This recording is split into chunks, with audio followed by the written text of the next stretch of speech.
All right, ladies and gentlemen, boys and girls, welcome back. It's me, it's Dave, the real music observer, observing real music in real time for real people. Just like you right there, just like me right here. James Young, JY, the lead guitarist or the semi lead guitarist or a guitar player who works with the band Styx and has been there quite a long time, I believe since about 1970. Has weighed in on Mr. Roboto again in an interview, which you can read some of the interview courtesy of our friends over at Ultimate Classic Rock. JY opines about how Roboto was the reason they were just losing, hemorrhaging male fans. We're losing all our male fans because of Mr. Roboto. Okay, little context here. 1984, 1983, in that time frame. This song, Roboto, I don't know of a better 80s track than Mr. Roboto. The time period they were in, okay, the sound of the song, all right, fit perfectly for the era. Roboto is not a power ballad. It's not a sappy song. It's a song about robots. And maybe he's thinking, nerdy guys don't like Styx, or we don't want nerds to like Styx. Has anyone ever seen Revenge of the Nerds? When did that come out? It's just the logic here. He's saying that the song helped them lose a bunch of male fans, but yet Babe, okay, if Babe didn't alienate all of those people and had them just leave forever, Roboto wasn't going to make it worse. Okay, Roboto, if Babe didn't do it, Roboto wasn't going to do it either. And of course, you had things like Don't Let It End and The Best of Times. Okay, The Best of Times is a bit of a sappy song. Nobody was complaining about The Best of Times. Paradise Theater, the genius album for me, it was kind of like the great trifecta between that, 4 and a 4, and Journey's Escape. I was glomming on to those records. I was living and breathing those amazing albums. No mention of the brilliance of Dennis DeYoung. He does say, when we teamed up, meaning him and Dennis, we moved to the center, meaning that JY was over here on the right with all the hard rockers, Dennis was over here on the left with all of the balladeers, and all Dennis did was write ballads. That's all he ever did, but when they joined forces, it was a powerful combination. Okay, I can think of maybe one song where that kind of worked, and that's a tune called Snowblind, okay? A song about drug abuse and so forth, and JY's vocal is epic on it. It's just... Mirror. Okay, I'm not going to sing it.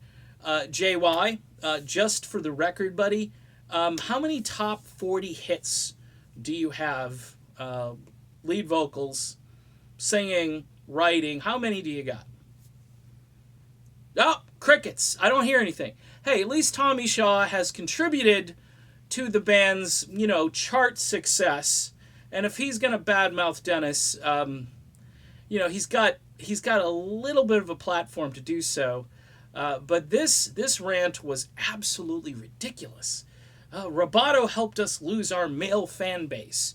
Dennis is a smart guy. He's a genius. He's great. He's this, he's that. But he's not for us. Even though he continues to help us make tons of money, and people are begging us to play Roboto, so we finally gave in and decided to do it right.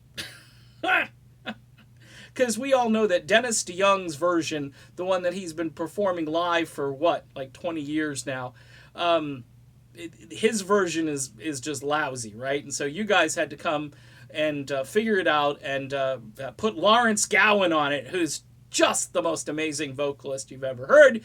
If you're a member of the Lollipop Guild, you know him as your leader, okay? Sorry, this one just got me fired up, and I haven't been fired up about Styx because they continue to bash Dennis DeYoung. And somebody trolled me funny yesterday about DDY, and I was like, yeah, bands who lose their genius, architect, core member, they're so much better without him. Yeah, that's the general rule of thumb is when you lose the most important person in the band, your band is so much better afterwards. No, JY, no. The male fan base wasn't alienated. The nerds came in, which you didn't have. If you didn't have nerds before, look, if you wanted just guys who look like bikers, which I think is what, and by the way, nothing wrong with bikers, just want to make that clear. I love bikers. But if you wanted just the biker crowd as what Tommy Shaw seems to kind of angle for, that's great. But there are some of us who aren't bikers who, maybe hung out with a few geeks and nerds in our time, and we enjoy Mr. Roboto. And Dennis wrote a song, by the way, very prescient song when you look at things that are happening around us today. And you would think you'd give the guy credit and say, yeah, we were wrong. We should have kept Dennis in the band because we need the entire spectrum. The rocking stuff, the ballads, the stuff that's in between, the innovative stuff, the concept stuff, which Dennis was primarily responsible for. And here's one last thought.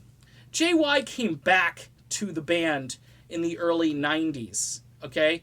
I think he was one of the guys that wanted Dennis to replace Tommy, okay? And he came back, and the band had a monster hit with yet another ballad called Show Me the Way. So why didn't he just go like this and say, I'm done with this. Dennis keeps writing these ballads, and I can't stand ballads. We'll never know, because this is what's called revisionism, folks, and it's the battle of two narratives. And one narrative is truthful, and that's DDY's. The other one is make it up as you go and change it. If one doesn't work, we just keep changing it until one of them sticks. Hey, JY, none of them are sticking, buddy, because guys like me are out here, and we're going to continue to hammer away at this. All right, done. Be back soon. Oh, ballads. Oh, how can we live with them?